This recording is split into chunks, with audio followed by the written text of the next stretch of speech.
Hello friends, आज मैं आप लोगों के सामने जीके के कुछ इंपॉर्टेंट क्वेश्चन लेके आने वाला हूँ। यहाँ पे आज से मैं जीके का एक सीरीज स्टार्ट करने वाला हूँ। ये जो जीके रहेगा ये लूसेंट बुक के ऊपर बेस्ड है और लूसेंट बुक से जितने भी क्वेश्चंस बनते हैं जो एग्ज़ाम के लिए बहुत ही इम्पोर्टेंट है उसका शॉर्ट नोट्स मैंने बनाया है और उसी का शॉर्ट नोट्स के ऊपर मैं आप लोगों को क्वेश्चन करवाने वाला हूँ। इसमें से सबसे पहले मैं स्टार्ट करने वाला हूँ हिस्ट्री, इतिहास, और इसमें जितने भी क्वेश्चन रहेंगे हिंदी में रहेंगे, हम लोग डिस्कस करने वाले हैं। तो इतिहास में जो मेरा प्राचीन भारत का इतिहास है उससे जो इम्पोर्टेंट क्वेश्चन निकलते हैं सबसे पहले हम लोग उसके बारे में पढ़ेंगे। सबसे पहला है कि मेरा भारत का जो सर्व प्राचीन धर्म ग्रंथ है, भारत का मेरा जो सर्व प्राचीन यानी कि सबसे प्राचीन मेरा जो धर्म ग्रंथ है वो कौन है? तो इस चीज को है, यह है मेरा वेद। ठीक है, भारत का सबसे प्राचीन धर्म ग्रंथ जो है वेद। अब क्वेश्चन है कि वेद है किसका संकलन करता कौन है? इसको संकलन किसने किया है? तो इसका जो संकलन करता है वो है महर्षि कृष्ण द्वैपायन वेद व्यास।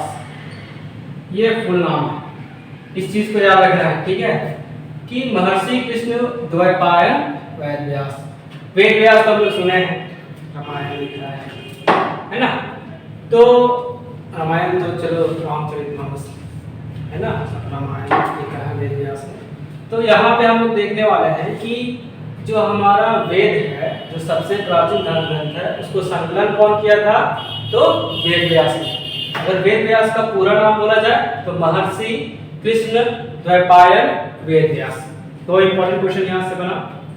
अब समझना है कि वेद कितने तरीके के होते हैं, कितना टाइप है वेद का।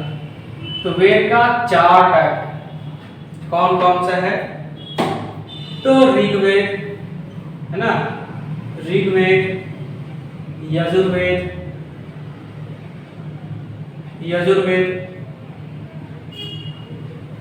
ठीक है, और सामवेद, और एक बचा है अथर्ववेद। ठीक है, तो ये मेरा वेद का 4 टाइप है। यहाँ पे 4 टाइप में फिर हम लोग समझेंगे कि किस वेद से किस तरह का क्वेश्चन उठाने का चांसेस बनता है। तो सबसे पहले जो ऋग्वेद है इसके बारे में हम लोग देखेंगे कि ऋग्वेद से जो क्वेश्चन आता है वो है कि ऋग्वेद में कितना मंडल होता है? तो ऋग्वेद में 10 मंडल है। कितना मंडल है? 10 मंडल है। तो ऋग्वेद का बात करें, ठीक है, ऋग्वेद में 10 मंडल है, 1028 सूक्त है, याद रखना है। कितने मंडल हैं? तो 10 है। कितने सूक्त हैं? तो 1028। और कितना ऋचा है? तो 10,462 ऋचाएं हैं। ठीक है, मतलब कि ऋग्वेद से जो मेरा क्वेश्चन है वो इंपॉर्टेंट यहाँ है कि 10 मंडल है, 1028 सूक्त है और 10,462 मेरा क्या है? ऋचाएं।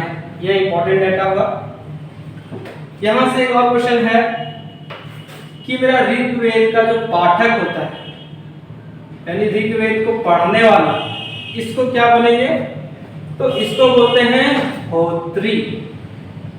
क्या कहते हैं हम लोग?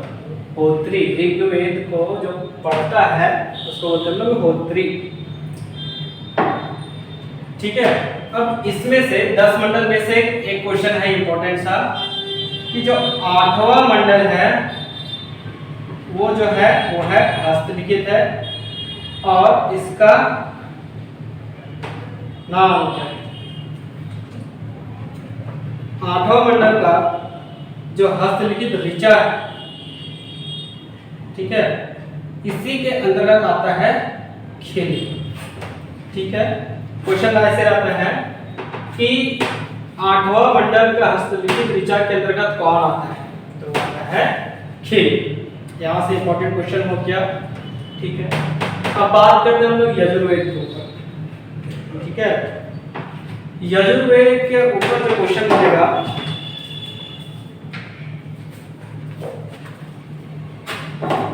वो है कि शाश्वर पाठक। यजुर्वेद को पढ़ने वाला क्या कहलाता है? तो वो कहलाता है शाश्वर पाठक। यजुर्वेद को पढ़ने वाला कहलाता है शाश्वर पाठक। और फिर यहाँ पे जो यजुर्वेद का और क्या मिलता है हमको? शाश्वर पाठ है। शाश्वर पाठ है, इसके अंतर्गत हम लोग क्या क्या पढ़ते हैं? तो शाश्वर पाठ है और बलि मंत्र है। ये इंपॉर्टेंट चीज है कि ऐसे देगा क्वेश्चन कि बलि मंत्र इनमें से किस वेद में पढ़ा जाता है? ऋग्वेद, यजुर्वेद, सामवेद, अथर्ववेद। तो याद रखना है यजुर्वेद के अंदर हम लोग बलि मंत्र जो होता है उसको पढ़ते हैं। ठीक है, और ये जो यजुर्वेद पढ़ने वाला जो पाठक होता है इसको क्या बोलते हैं हम लोग? अथर्ववायु। ठीक है, अथर्ववायु। ठीक है, क्या होगा? अथर्ववायु। फिर यहाँ से इंपॉर्टेंट क्वेश्चन हो गया। अब बात करते हैं सामवेद यानी इस वेद का। इस वेद में जितना भी गाए जाने वाले विचार जैसे गाना, संगीत हो गया, जितना भी होता है उसको हम लोग किसके अंतर्गत पढ़ते हैं? जितने भी संगीत वगैरह है, संगीत का भी जितना भी ज्ञान होता है वो हम लोग क्या करते हैं? इसी से। ये होता है गाए जाने वाले विचार। ठीक है, जितने भी गाए जाने वाले विचार जो है वो हम लोग सामवेद के अंतर्गत पढ़ते हैं, है कि नहीं?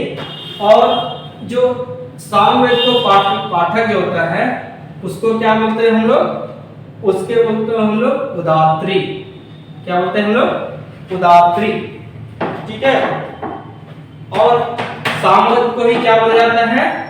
इसको बोला जाता है भारतीय संगीत का जनक। भारतीय संगीत का जो जनक है वो कहाँ से आता है? सामवेद में। तो सामवेद में हम लोग पढ़े तो हम लोग को बहुत सारा संगीत के बारे में नॉलेज होगा, जो भी भारतीय संगीत था। अब अथर्ववेद में हम लोग क्या पढ़ते हैं? तो अथर्ववेद में हम लोग क्या पढ़ते हैं? वो है मेरा, इसमें हम लोग पढ़ने वाले हैं रोग निवारण। जितना भी रोग वगैरह जो होता है, रोग निवारण का बारे में जितना भी रहता है। फिर तंत्र मंत्र, तंत्र मंत्र जो मेरा है ना, वशीकरण हो गया, और जादू टोना, ये सब जो जितना भी नॉलेज होता है, जितना भी कुछ मंत्र जो है, ठीक है, ये होता है अथर्ववेद के अंदर। ठीक है, अथर्ववेद के अंदर एक और क्वेश्चन है कि कन्याओं का जन्म का निंदा किस वेद में किया जाता है? ठीक है, कन्याओं का जन्म का निंदा। तो क्वेश्चन है मेरा, कन्याओं का जन्म का निंदा इनमें से किस वेद में किया जाता है? तो ऋग्वेद में, यजुर्वेद में, सामवेद में या अथर्ववेद में? बोलेंगे अथर्ववेद में। ठीक है, अब इसमें से कुछ इंपॉर्टेंट क्वेश्चन जो है वो है कि सबसे प्राचीन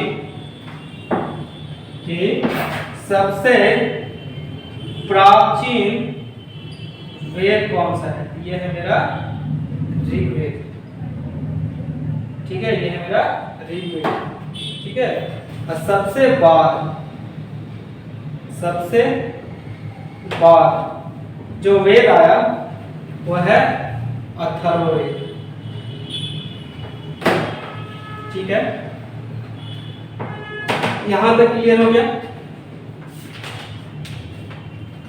इसमें तो और काफी क्वेश्चन है, बट इसको दो पार्ट में बनाएंगे हम। यहां तक हो गया। फिर नेक्स्ट है वेदांग कितना होता है? वेदांग यानी वेद का जो अंग है, वेदांग कितना है? तो 6। पुराण कितना होता है? तो पुराण है 18 और लोमहर्ष इसी में आता है। लोमहर्ष है जो पुराण के रचयिता है, ये हो गया रचयिता।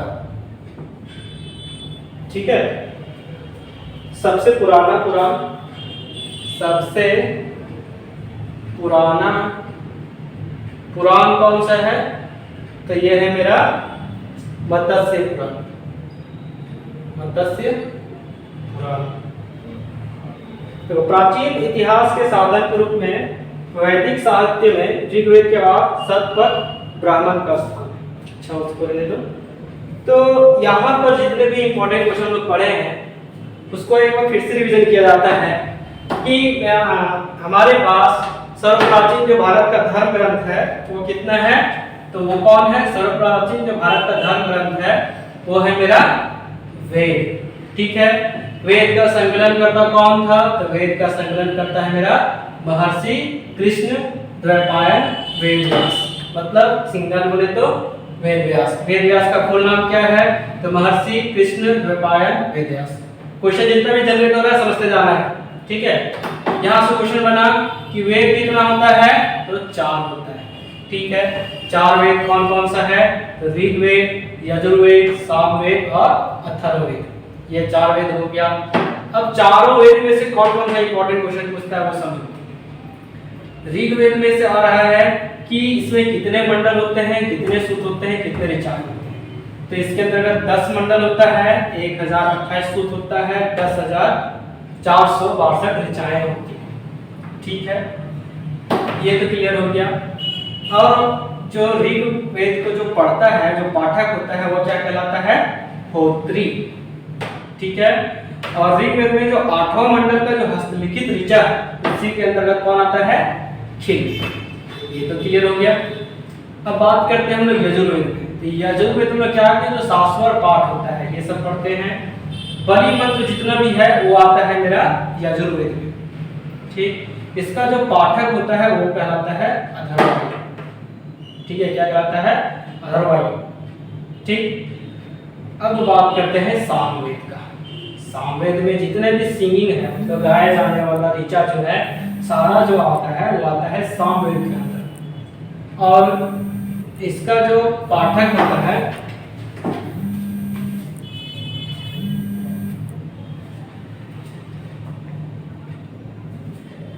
मतलब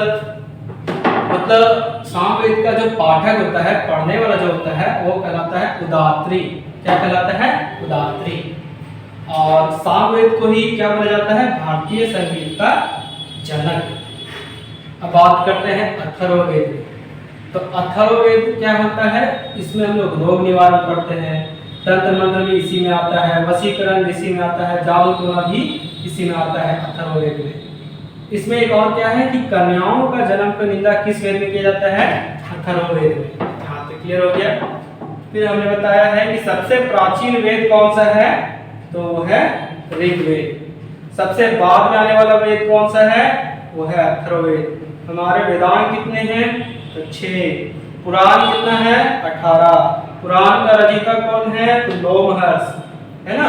और सबसे पुराना पुराण कौन है? तो वो है मत्स्य पुराण। ये सारे इंपॉर्टेंट क्वेश्चन को समझ लेना है बारी से।